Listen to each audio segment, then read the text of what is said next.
मंच पर उपस्थित मान्य अतिथिगण,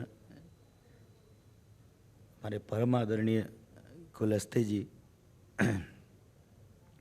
और सुदूर नेपाल से आए हमारे अतिथि वृंद, हमारे उड़ीसा के, बस्तर के लोकसभा सांसद बलराज जी, आपने अभी अभी हम लोगों को विकसित भारत का सपना फिर से दिखाया। भाई साहब जो बड़े दो शब्दों से अपने अच्छे कर्मों का हमारे सामने एक विकसित भारत के लिए अपना योगदान का जो कर रहे हैं उसके बारे में बताया। और बाकी आप सभी गुणीजन जो यहाँ पर उपस्थित हैं, कोई बोल रहे थे कि जो है, मैं क्षमा चाहूँगा, बस 2 मिनट बोलूँगा क्योंकि आज थोड़ा सडनली कल शाम से क्या हो गया, गला बैठ गया है एकदम।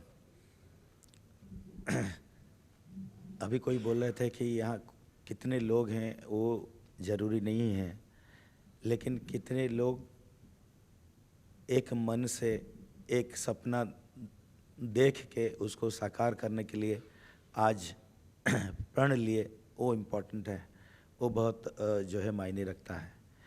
आप एक जैसे बोलते हैं, हम शाम को जब रात को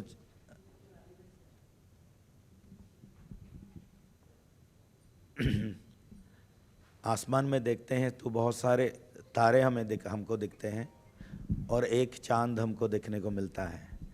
जैसे चाणक्य ने बोला था, एकश्चंद्र तमोहंति न च तारा गणोपि च। बहुत सारे ताराओं की आवश्यकता नहीं है, तिमिर हरण के लिए एक चांद ही काफ़ी है। इसलिए ज़रूरी नहीं है कि बहुत ज़्यादा भीड़ इकट्ठा हो, लेकिन अगर कुछ लोग संकल्प लें, ज़रूर कुछ ना कुछ बदलाव ला सकते हैं, जो कि आज इस सभागार में हम प्रत्यक्ष देख रहे हैं। मैं जैसे बोलते हैं 2047 में हम सब जो विकसित भारत का सपना देख रहे हैं, जब हम आज़ादी के 100 वर्ष पूरा करेंगे। भाई 1947 में हम लोगों ने हमारा एक सपना साकार किया था, तब देश को राजनीतिक स्वतंत्रता मिली जरूर थी, लेकिन जब हम 100 वर्ष बाद 2047 को विकसित भारत का सपने की बात करते हैं, इसका मतलब सिर्फ राजनीतिक नहीं, हम लोगों को अर्थनैतिक और समस्त जितने सारे जो बंधन हैं जो हमें नीचे खींच रहे हैं, उससे भी जो आज़ादी मिले, उसी का ही सपना देख रहे हैं। एक छोटी सी आंकड़ा आपके सामने प्रस्तुत करूंगा।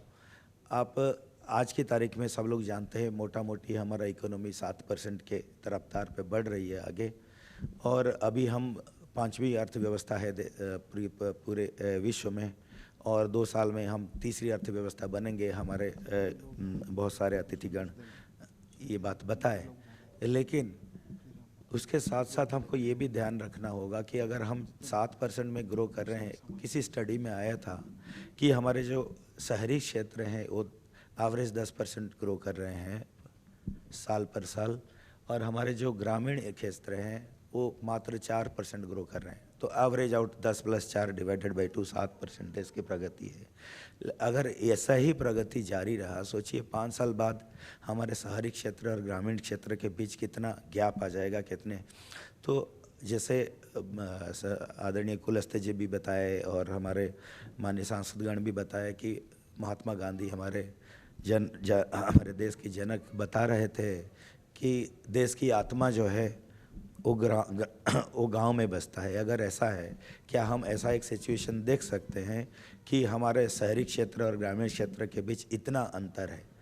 अगर है, इंक्लूसिव ग्रोथ नहीं हो सकता। अगर नहीं हो सकता, अगर हिंदुस्तान का हर एक आदमी विकसित नहीं होगा, तो विकसित भारत का सपना अधूरा ही रह जाएगा। तो वो हम कैसे कर सकते हैं? हम कर सकते हैं ये कोशिश करके कि हिंदुस्तान का हर एक आदमी देश के विकास में अपना योगदान दे।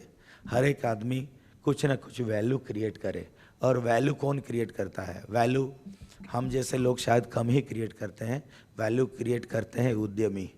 तो हम कैसे ऐसा एक सिचुएशन, ऐसा एक इकोसिस्टम बनाएं ताकि भारतवर्ष में बहुत सारे लोग छोटे से छोटे हो। ऐसा ज़रूरी नहीं है कि हर कोई बहुत बड़ा उद्योग लगा दे, छोटा से छोटा उद्योग लगाए और उसमें ना केवल अपने लिए बल्कि दूसरों के लिए भी अवसर सृजन करने का उसको मौका मिले। तो इसलिए हम सब मिल के अगर इस देश में उद्यम सृजन के लिए अपना काम जो है केंद्रित करें, मुझे लगता है कि विकसित भारत के लिए ये बहुत बड़ा योगदान होगा।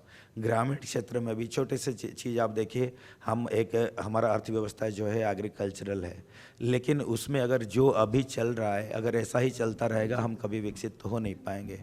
तो वैल्यू एडिशन कैसे कर सकते हैं? हर एक क्षेत्र में हम उसको एग्रो प्रोसेसिंग कर सकते हैं, बहुत सारा कुछ हो सकता है। तो इसलिए अगर हम चाहेंगे जो कुछ चल रहा है ऐसा ही चलता रहेगा तो इंक्रीमेंटल वैल्यू एडिशन नहीं हो सकता। तो इंक्रीमेंटल वैल्यू क्रिएशन अगर नहीं हो सकता तो ऑब्वियसली और 22 साल बाद हम विकसित भारत का सपना जो देख रहे हैं शायद वो नहीं बन पाएगा। तो हमारे जो आगे आने वाली पीढ़ी के लिए, हमारे पूर्वजों ने हमारे लिए देश को जो है आज़ाद करके गए, लेकिन हमारे जो आने वाली पीढ़ी है उनके लिए हम लोग उत्तरदायी हैं। क्या हम छोड़ रहे हैं उनके, कैसा देश हम उनके लिए बना के जा रहे हैं, कैसा देश हम उनके लिए छोड़ के जाएंगे।